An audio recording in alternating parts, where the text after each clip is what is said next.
Good evening, everybody, and welcome to Shapcotts Summer Property Webinar.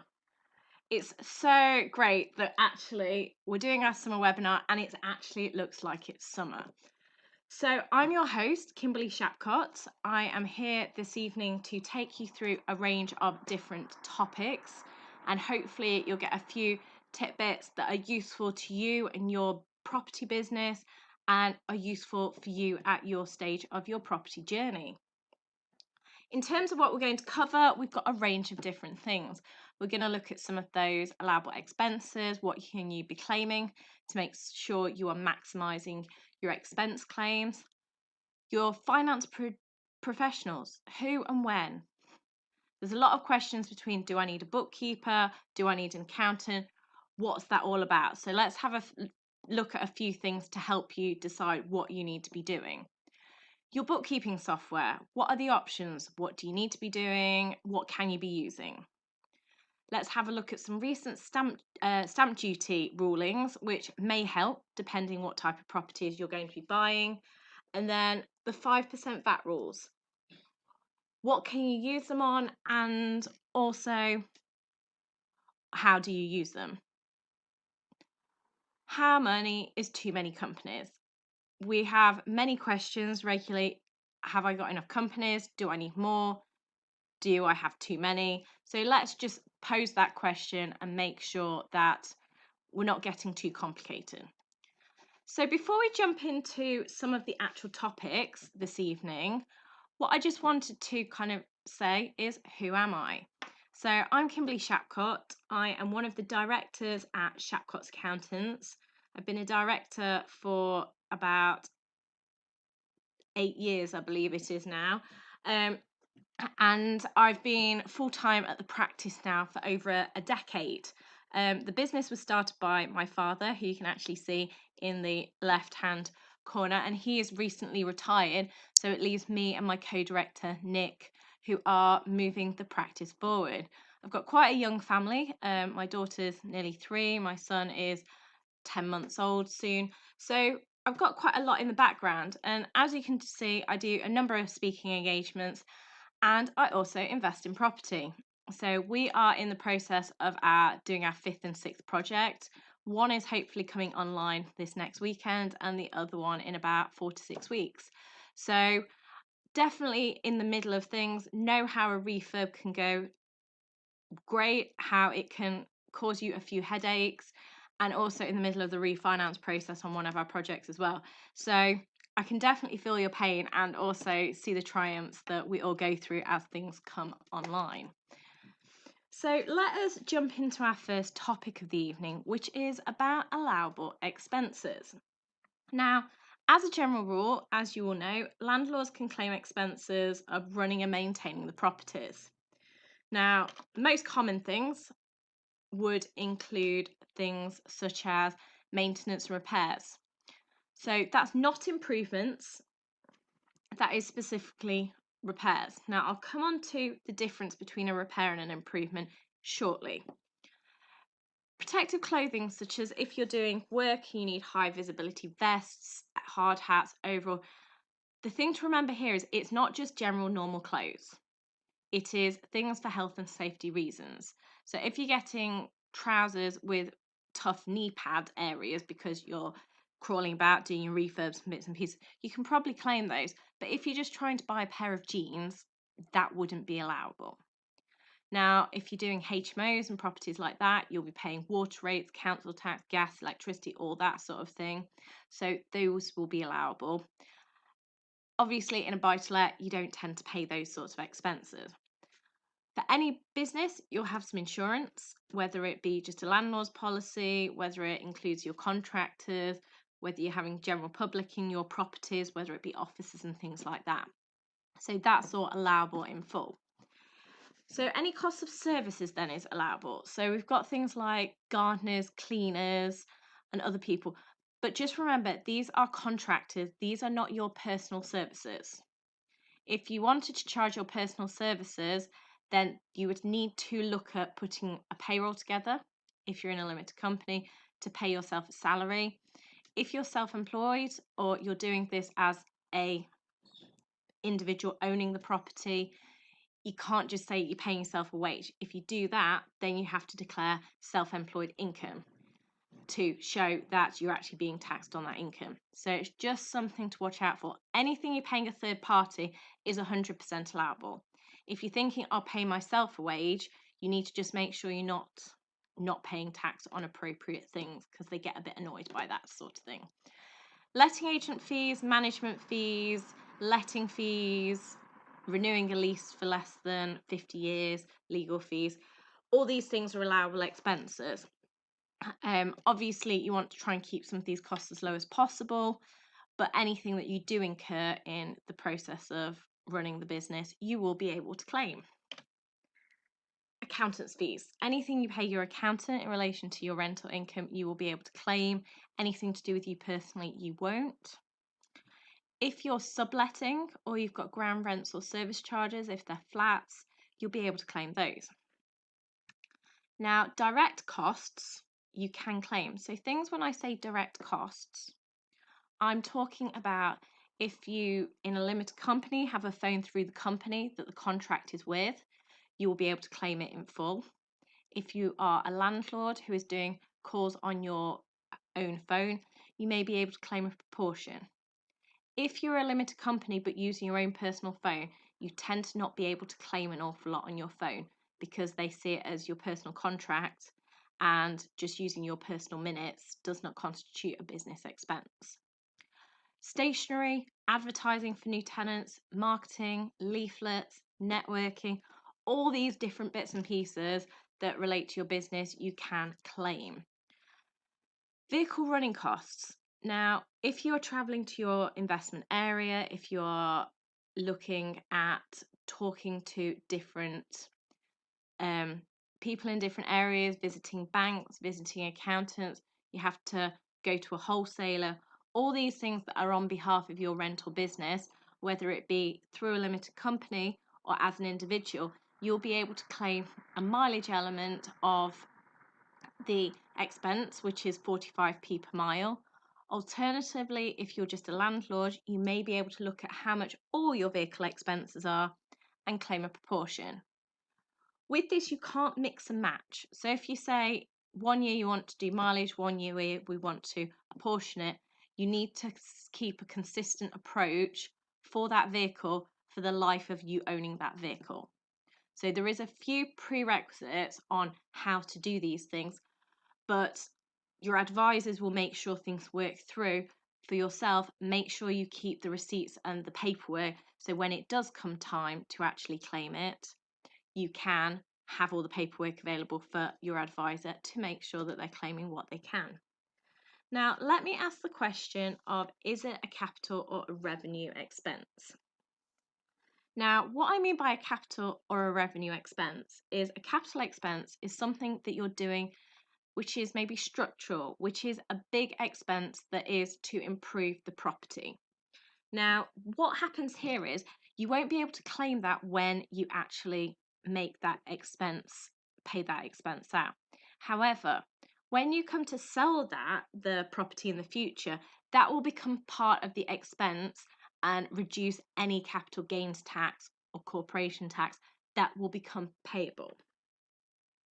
Now, to give you an example, if you need a new roof, now, if you need a whole new roof, that would be treated as a capital expense, because you're putting a new roof, you're potentially improving it or doing something different. If you're just doing a repair because some roof tiles blew off in the wind, you need to replace the zone to make sure everything's back, that would be a repair. So that would be an allowable expense against your income in that tax year. Now, other examples of repairs you might come across is painting, decorating, cleaning of stones and bits and pieces like that. Damp or rot treatment would probably be seen as a revenue expense, so can be put against your rental income. Mending windows, doors, furniture, cookers, all those sorts of bits and pieces. Repointing, if the property just needs a bit of TLC. Replacing roof slates, splashing, gutters, all those sorts of things.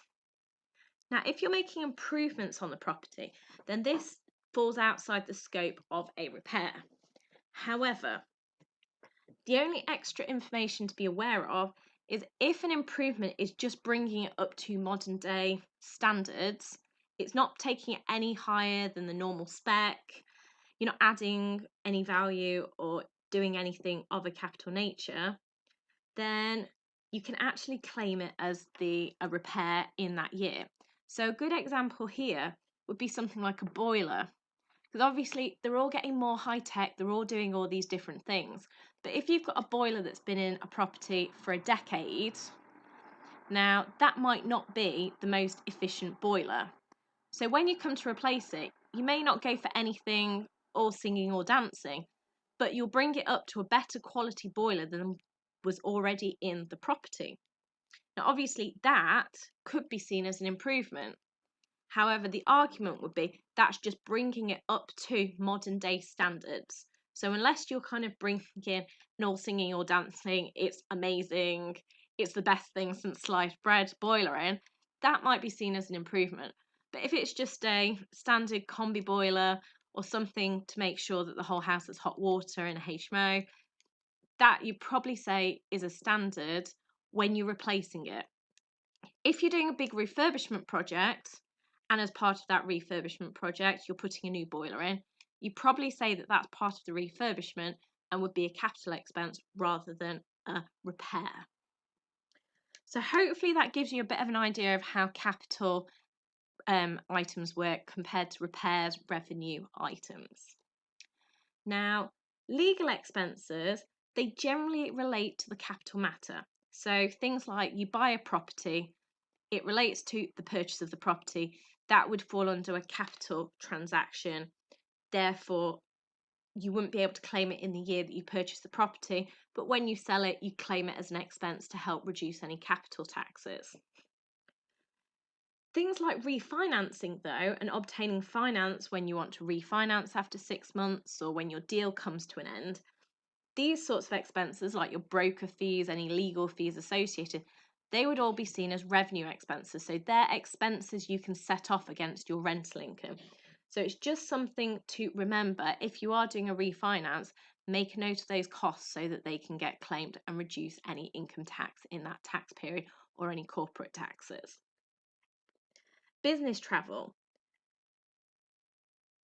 Now, as we've already mentioned, this could be one of two methods. It could be mileage, which is 45p per mile, and you need to keep track of how many miles you do. Usefully, we have now got a Shapcotts Accountants app, which I'll give you the details of later, which is free of charge, and that does have a mile tracker. So it does mean you can keep track of your miles and how many you do, and then do a Excel or spreadsheet download to see how many you've actually done to do your calculation of 45p per mile for the first 10,000 miles. Alternatively, you can look at the actual cost of any business journeys and take a proportion of the actual general costs. So if you're travelling on toll roads, you've got parking, you can claim all those as general expenses in business travel. What you then do is look at the proportion of your road tax, your insurance, any repairs, any finance costs, add it all together and take a proportion together with the cost of the fuel incurred for the journeys to see how much you can actually claim. It depends how many miles you are doing, will depend what the better method is. So in the first year, you may need to just consider which is the better option and keep everything. And then when you set what you're going to do, you keep doing that for that vehicle until you sell, dispose, whatever happens to that vehicle. And then you reassess what is the best method to claim your vehicle or business travel. And finally, the training costs, should I say, they may be claimable. I know we have people who have done legacy training or progressive property or other property mentoring training, and some of these will be allowable and some of them won't be. If you're doing basic training, which tends to be structured in most of the property training organisation as a lower cost, this is generally not claimable. The reason being, this is giving you that broad, basic knowledge of how property works and the best ways to go about doing things. Any advanced training, so the more in-depth detail, reiterating what you've already learned, this is expanding your knowledge or reiterating, I suppose, giving you a greater understanding, updating you on current changes. All of that sort of training cost, that is an allowable expense. HMRC don't allow you to teach yourself brand new skills and claim tax relief. But when you've got a skill, they do allow you to keep up to date with that skill and allow that as a taxable deduction. Now, it does need to be judged on a case-by-case basis because some people in certain environments may be able to claim certain things and other people can't. So it's something that you just need to assess each different item to see whether it's allowable. If you're using an advisor, I'd generally say keep track of everything that you've spent on different training, and then you can have a conversation with your advisor to ensure that you're claiming everything you can. And it's better, from my point of view, I always say, to give someone everything so they can take things out, rather than you go, oh, I did this, and your advisor go, oh, well, we could have claimed that, you should have put it in. So in some ways it's better to have more information than not, and then things can be taken out if they're not appropriate, rather than things getting forgotten. So hopefully that gives you a bit more information on some of the allowable expenses and how things fit together. And if there is any further questions on those bits, then do leave a comment. Let us move on to next, what finance professionals do I need? Now, this will depend on your knowledge and experience within accountancy, within tax, within keeping records. It is a skill you can learn. It is a skill you may want to outsource. So the three areas that I thought I'd cover tonight as the key ones within an accountancy and a tax setting tend to be a bookkeeper, an accountant, and a qualified accountant. Now, there's a number of different definitions for these sorts of things.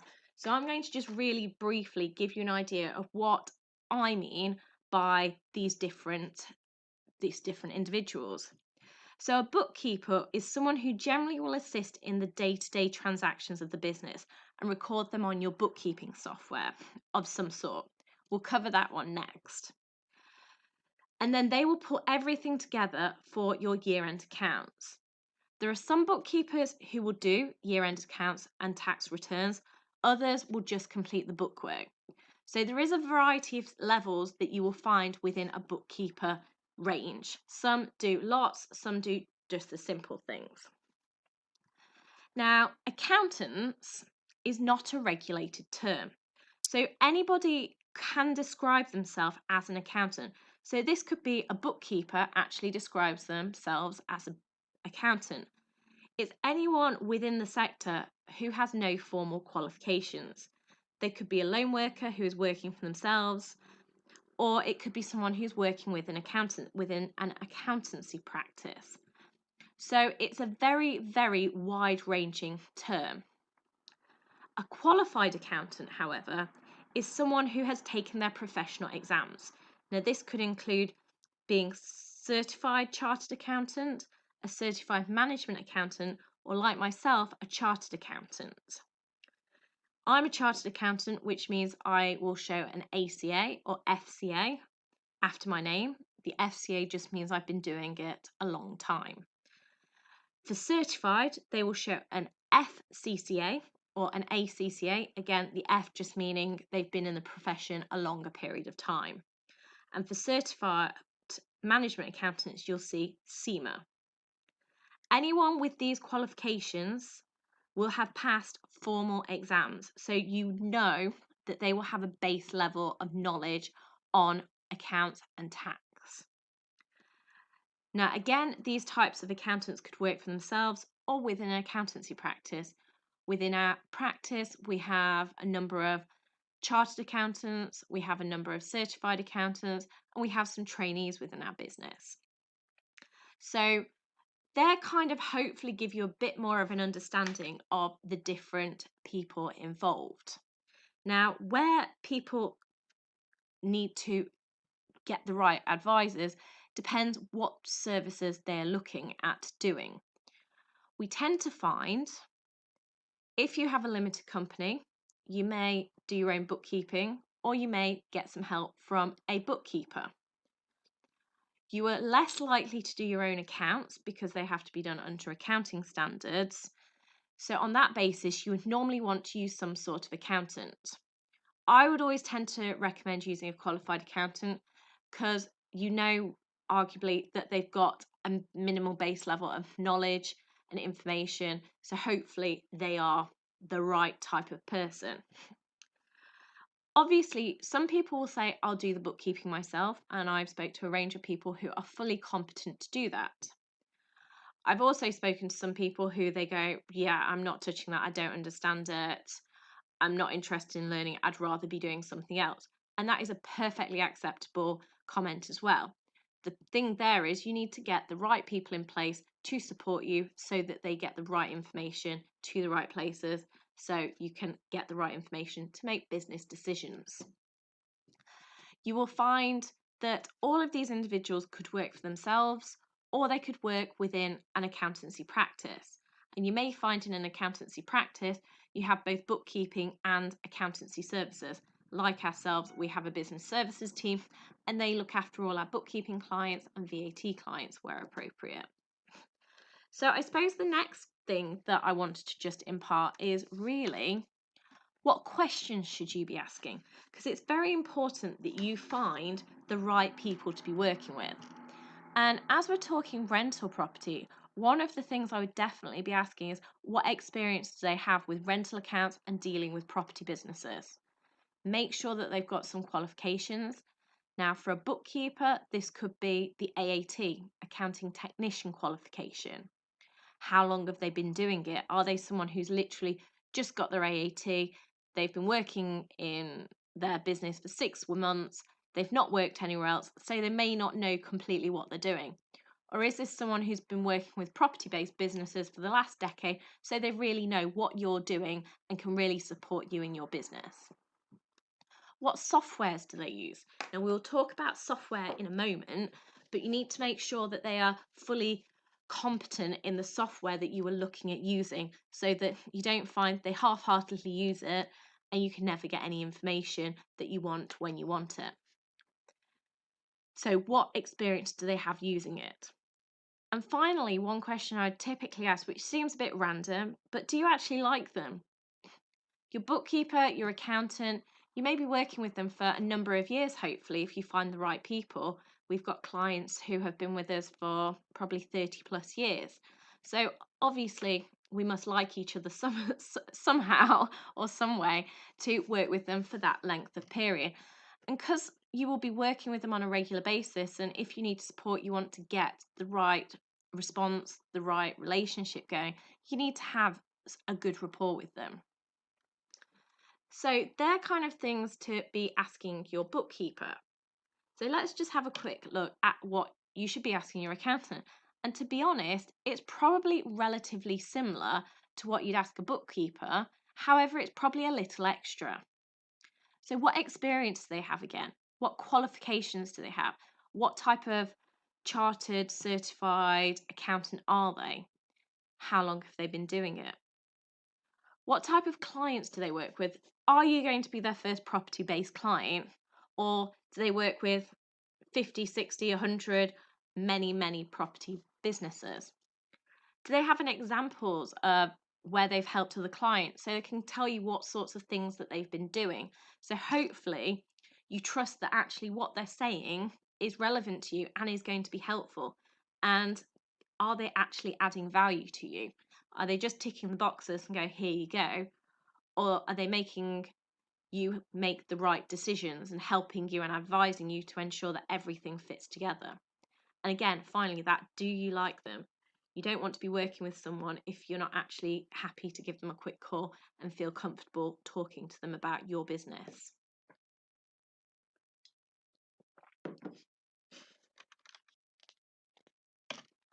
So hopefully that gives you an idea of who to be working with. couple of key things I'd probably say is you want to build a good relationship with your accountant or bookkeeper or both, depending what you're using. They do have access to confidential business information, therefore you need to trust them. It's one of those individuals that is probably one of the few people in this world that people do hopefully trust. And that is very key. You want someone who's on your team, that is helping you achieve your goals and get you where you want to go. You need to ensure they've got the right knowledge and experience, as there are many accountants out there who say they can assist, but if they're not properly versed in the areas you're working in, they might not give you the right advice, or they might not save as much tax as they could have and potentially miss things because they've just not got sufficient in-depth knowledge. So let's briefly move on to the bookkeeping software options that are available. Now, there are many options on the market, so I will say I'm not going to cover absolutely every eventuality. I'm going to stick to 3 that hopefully most people have heard of and kind of give you a bit of feedback on what my thoughts are. And this is all very personal opinion here, as different people prefer different options. So the main ones I'm really going to suggest is there is a place for Excel. If you're at the very beginning of your journey, you've only got one property, then something like Excel may be the best thing for you. And I'd even say it probably at the moment will work for you up to 2 or 3 properties. And it's quite simple to keep track of your monthly rent and the few expenses, especially if you're just doing buy-to-lets. When you jump into the world of HMOs or you have more properties, it starts to become a bit complex. And when it starts to become complex, this is where I say things like QuickBooks and Xero become a necessary option to help make it easy. And also it means that you can actually get information back out of your software. You're not just putting things in and then having to spend hours analysing what you've actually put in there. Now, at present, making tax digital for income tax is fast approaching. Now, it was potentially meant to come in 2020. That's not going to happen.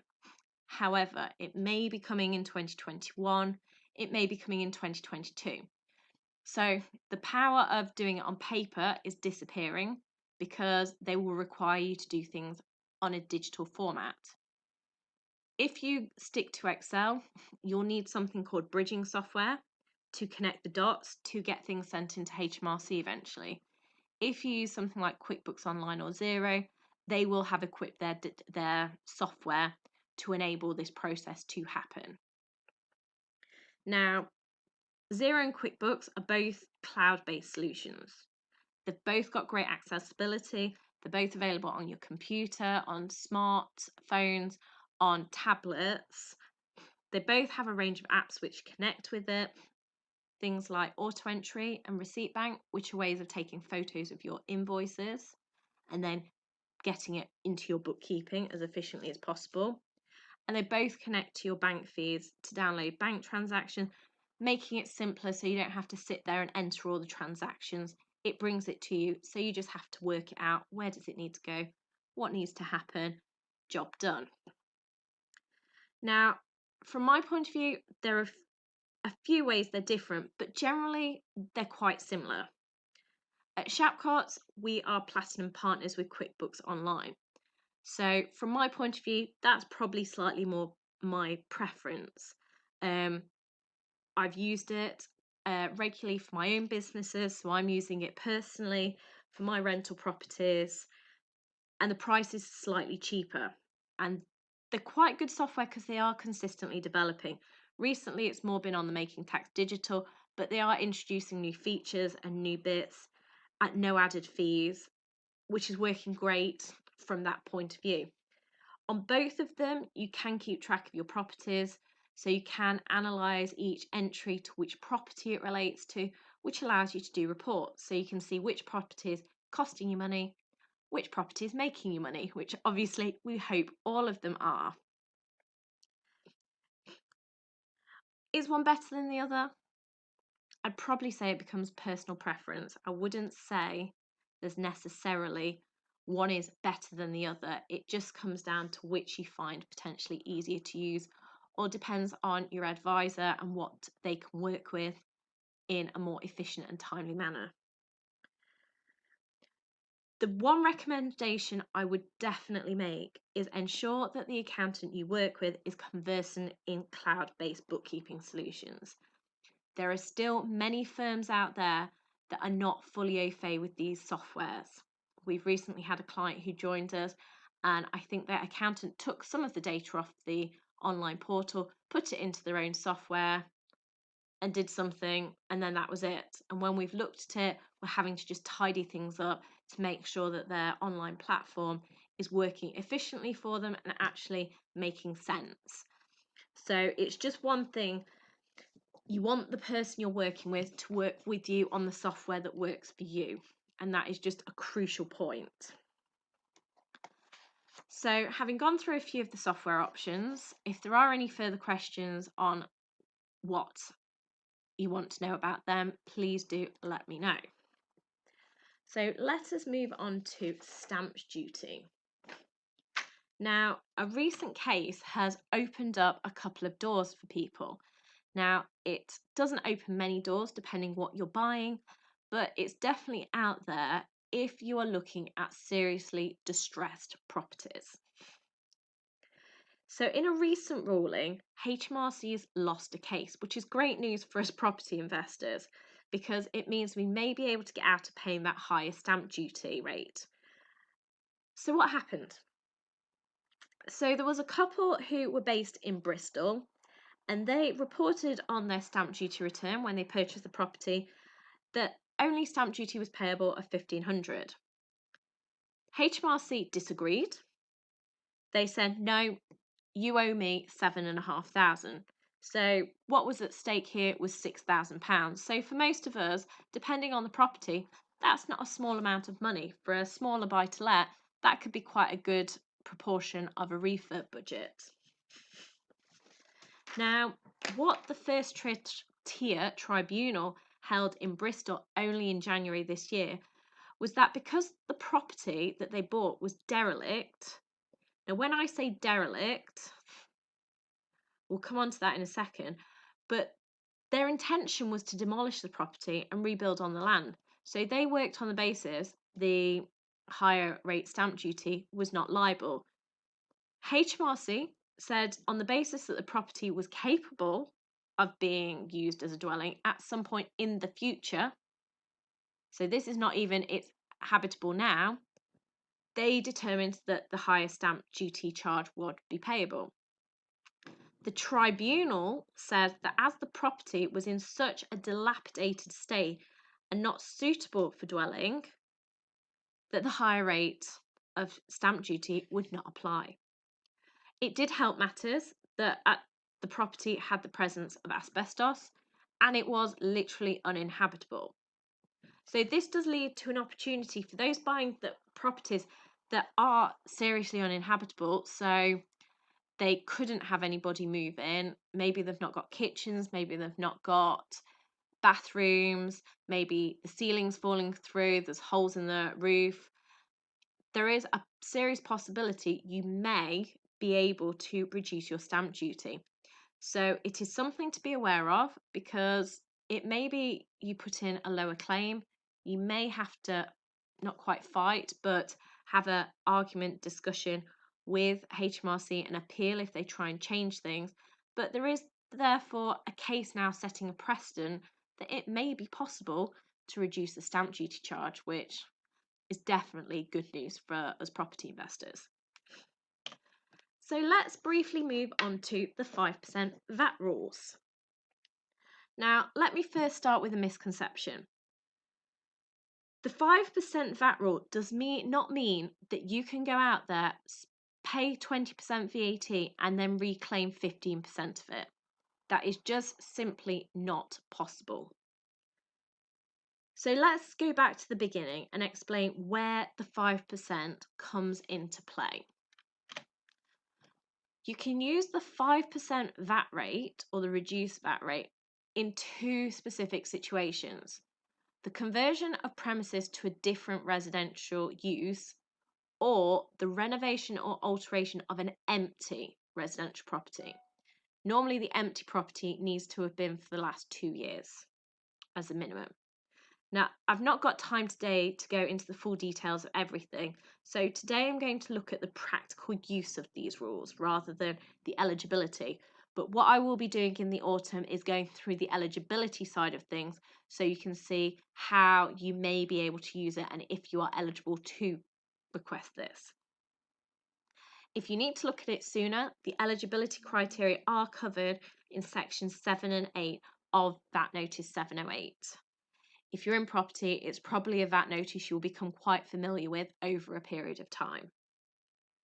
Now, if you fall within that criteria, then what you need to do before making payment to your builder or any VAT registered contractor who are VAT registered, so it doesn't apply to anyone who's not VAT registered, you need to ask them to invoice you using the reduced rate of VAT, the 5% rather than the 20%.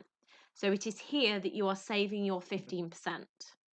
You don't have to pay that 15% to your builder. They may ask or will ask you, the customer, to provide a VAT certificate. Now, there's no specific version of this available. In paragraph 18 or section 18 of the VAT Notice 708, there is some example certificates. So you can copy and paste this into Word to create a version for yourself and then provide it to your contractor. They will invoice you and charge you the 5% rather than the 20%, and you will pay their bill, hopefully, if they've done the job correctly.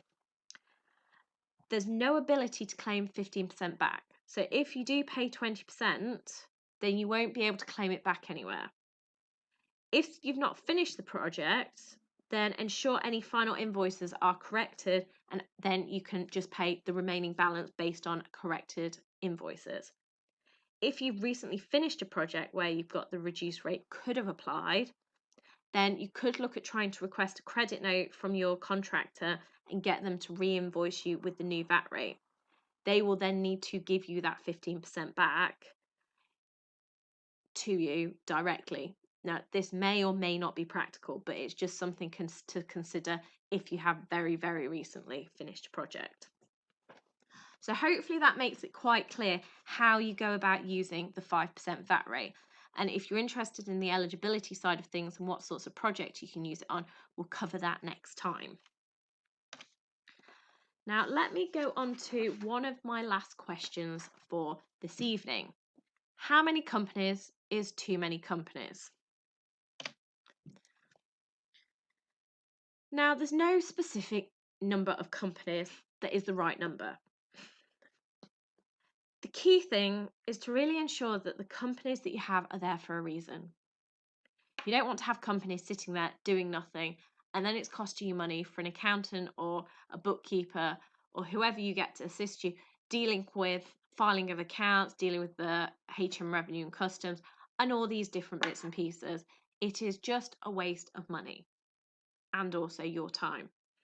The key reasons for having a company generally relate to tax reasons because it's tax advantageous, or to mitigate the risk or manage the risks that your business is facing. If you decide to form a group of companies, you're likely to have at least 3 companies, one being your holding company, one being your property investment company, and another maybe being a developments company for your flips or other projects. If you're doing joint ventures, you may have a separate company for your joint venture projects. And if you're doing new builds, I would generally recommend you have a separate company for each new build project if you see that there's risk there, so you can just close down that risk and you know nothing's ever going to come back from that project. Some of the key things to remember is the more companies you have, the more accountancy fees that you'll end up probably paying. There'll be more bookkeeping software fees because you will have to have it for each separate entity. The more companies, the more admin. You'll have more confirmation statements, more statutory accounts, more corporation tax return.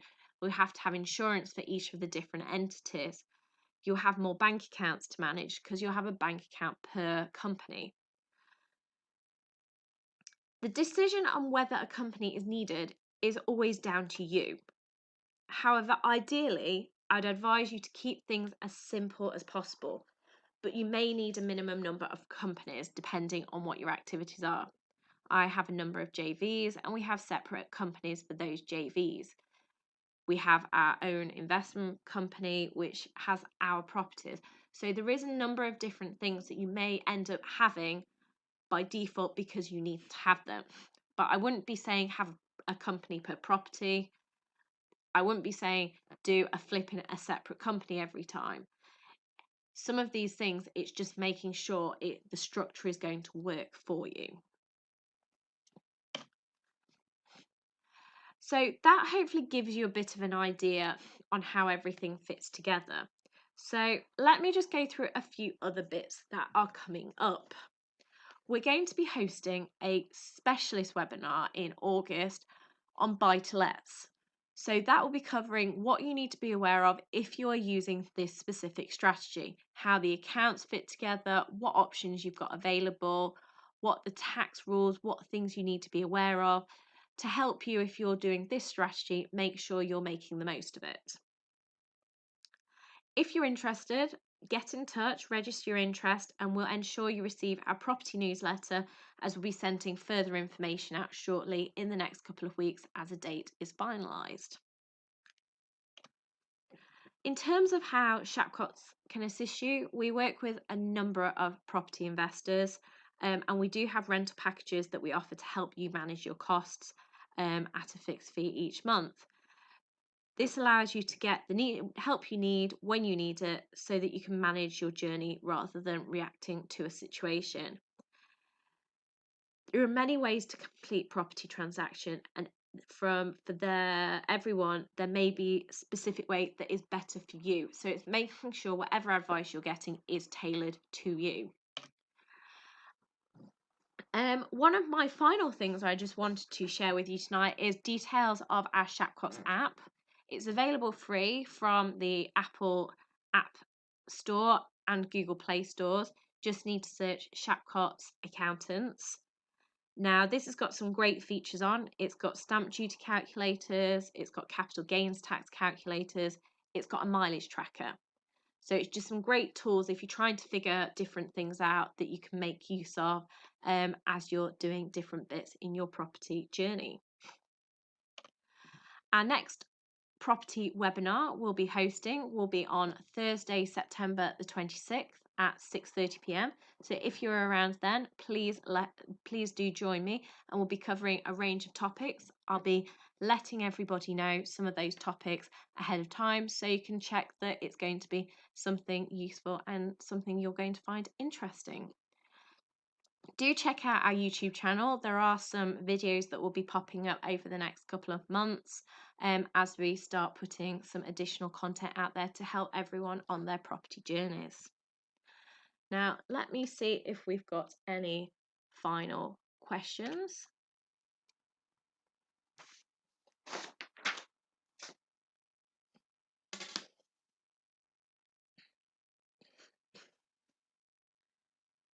So I've just got a question about finding out a few more details on expenses. So what do I need to consider when I'm looking at whether I can claim an expense? So what I'd just say there is one of the tax rules specifically says that the expense should be incurred wholly and exclusively as a result of your business. So for a property business, it's wholly and exclusively as a result of renting out the property. Obviously, if you're doing things through a limited company as well, you may be claiming your training costs in terms of keeping up to date on legislation. I work with EMPO, which is a local East Midlands property owners organisation, and they do a number of events, which is keeping people up to date with legislation, connecting you with the right people who can support and help you, getting involved with the councils to find out how you can make sure you're compliant and doing the right things. If you're attending things like that, then they are the sorts of things where you could claim the mileage to get to the event. If you're paying for the event, you could claim that, because it's all your learning, your training, making sure you are up to date so that you are providing the right services for the tenants that you've got in place, or if you are not got any tenants yet, that you're getting things set up in the right way so your tenants have the right property with the right rules being followed. And obviously with things like HMOs, which is what myself and my husband work on, it's very important with things like that you are following all the legislation so that you're not falling foul of any of the rules.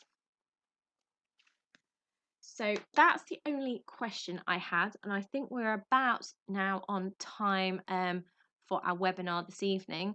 So I'm going to let you go and enjoy the rest of the evening.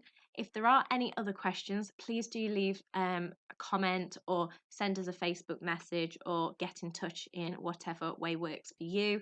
And we hope to see you again in the future. Have a great evening.